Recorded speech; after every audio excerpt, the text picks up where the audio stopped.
Good afternoon. This is your girl, Miss Books to You, coming to you with another book review. The book I will be reviewing today is Everything I Never Told You by Celeste. And I would first like, before I actually get into the review, I would like to thank everyone for going and viewing my domestic violence awareness video that I posted. I appreciate all of the kind comments and the support that everyone has given me, and just hoping that telling my story will assist someone else with trying to come out of their situation. And once again, if you have any questions or if you need assistance, you can leave me a note on, well, don't leave it on the actual post, but send me a DM and I will try my best to assist you or guide you where I think you can get some assistance. I also want to say it is also Breast Cancer Awareness Month, and I do apologize. I guess since I'm more in touch with the domestic violence side, unfortunately, I did not post things in regards to breast cancer, but I did not forget. I have gone to a few breast cancer functions, so I will be posting things going forward. My apologies for anyone if I offended them in regards to not posting anything with breast cancer, but I will be posting from this day until the end of October, and I know that's not a lot of days, but that's what I can do. So let's get into the actual book review. Like I stated today, the book that I will be reviewing is going to be Everything That I Never Told You by Celestine. This book is the publication date is 2014. The number of pages in the book are 383. The price, I don't know the price. I didn't get a chance to because I actually downloaded the book via Overdrive with the library. So I got the book for 21 days and it automatically returns. So you get no late fees. That is the absolute best. And the book was in the Oprah magazine as well. This was my first time actually reading a book by her, and I'm actually unable to speak on her reputation or any of her qualifications or other books she's written. But if I do come across another book that she's written, that she writes, I'm sorry, written, that she writes in the future, I will purchase it or either rent it from the library because I enjoyed this book. What was the story about? Lydia, well, I'm sorry, Linda is the favorite child of Marilyn and James, and she's their middle child, a girl who inherited her mother's bright blue eyes and her father's jet black hair. She is mixed race, so she is Caucasian as well as, I forgot what her other race was. I'm sorry. I can't remember, but I know she's either Vietnamese or Japanese. I can't really recall. I do apologize. Okay, so who were the main characters? To me, the main characters were Lydia and Hannah. The storyline is based off of Linda's actually passing away, but Hannah is the person that carries the story basically until the end where Linda picks up. What did the main characters do in the story? Hannah's sister has passed, and everyone is trying to actually figure out who killed her. Her older brother Nathan is suspecting everyone until the true killer is revealed at the end. Did the main characters run into any problems? Lydia is found dead in a boat on the river. Well, it's like a lake. I'm sorry, not a river. It's like a lake. And her family and friends are unsure of what actually happened to her. Who was my favorite character and why? Hannah and Jack were my favorite characters. I like Jack because he was misunderstood throughout the entire story. And I tend to navigate and lean toward and like characters who are misunderstood. Hannah is also my favorite character because in losing her sister, she actually found herself, and unfortunately, that is what happens at times when we do lose a loved one. We actually see how strong we are when we thought we weren't as strong as we could have been or could be. But sometimes it takes a loss for a family or a friend anyone for you to actually see how strong you are. And my personal experiences. Could you relate to any of the characters in the story?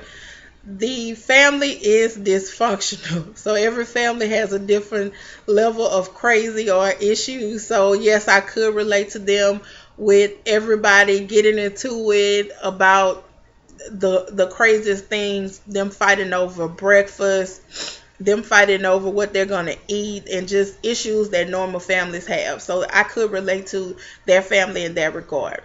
Have you ever done or felt some of the things that the characters felt? I can't honestly say that I have.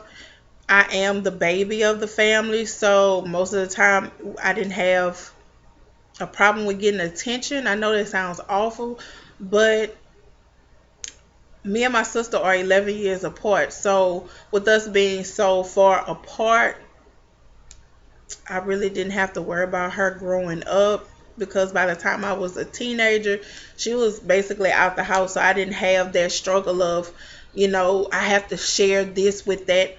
And I deal with that issue today with not being able to share and things of that nature. But that's neither here nor there.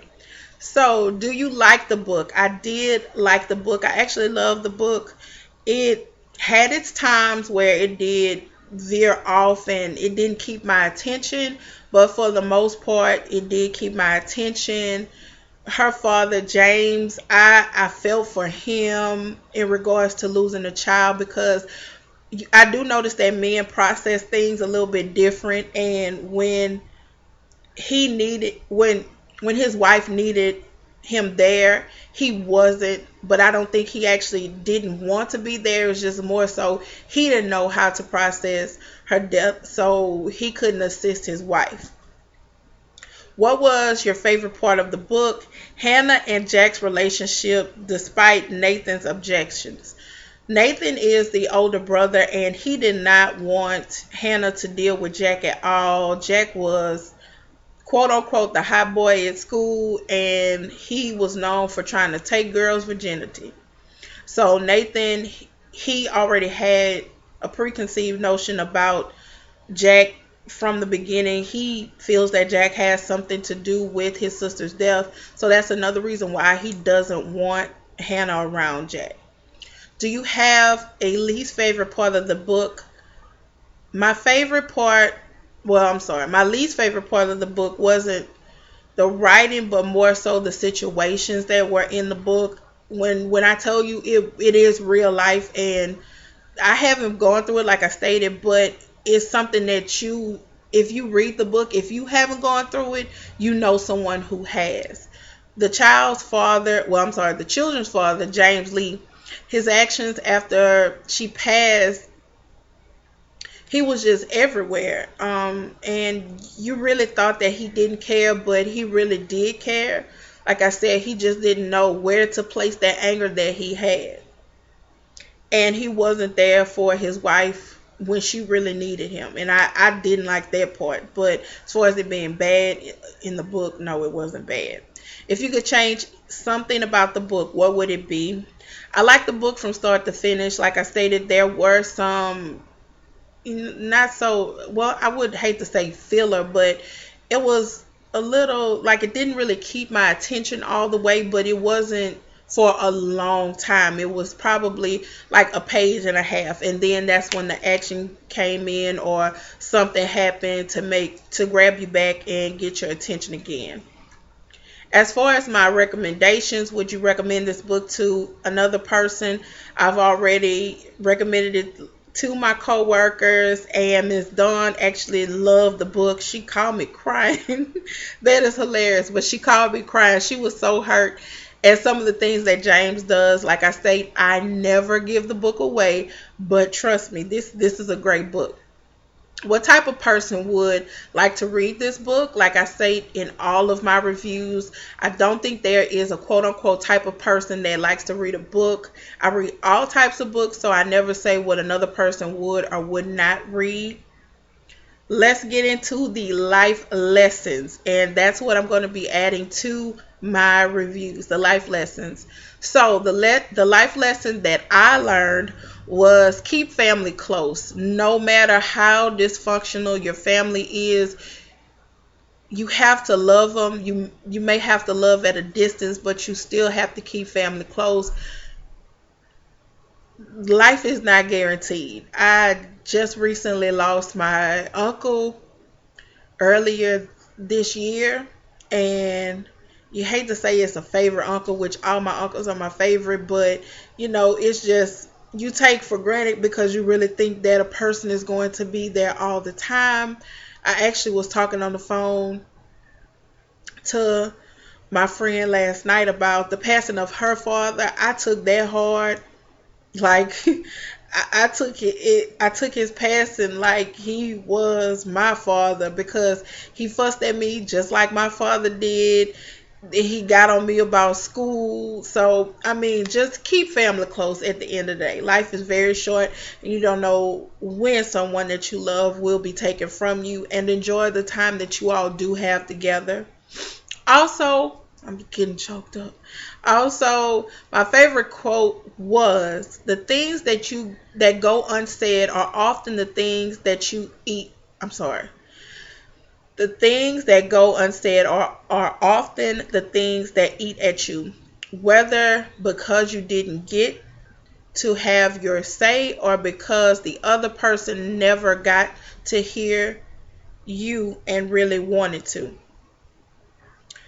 What made something precious, losing it and finding it. And a lot of times with life, we lose people, but is not until later on in life, if we pass and go on, if you believe in a higher power, if you go to heaven, you know that's when you'll see that person again. But if you do have someone in your family, and this is just me speaking to everyone, if you have someone in your family, forgive them, because the forgiveness is not for them, it's for you. So you'll be able to function and be able to go about life and be successful in your life, because you can't accomplish all the things you want with a heavy heart and a heavy mind. And I've been reading a lot of books lately in regards to that, about being forgiveness and setting yourself free from a situation. So before I cry in front of you all anymore, once again, thanks for watching, Hun Buns, and please follow me on Instagram, Miss Books to You, as well as Twitter, Miss Books to You. Don't forget to hit the thumbs up button and subscribe, comment, and don't forget to refer a friend. My email address, once again, is missbookstoyou@gmail.com. I appreciate all the love and support, and you all have a great night. I love you. Mwah.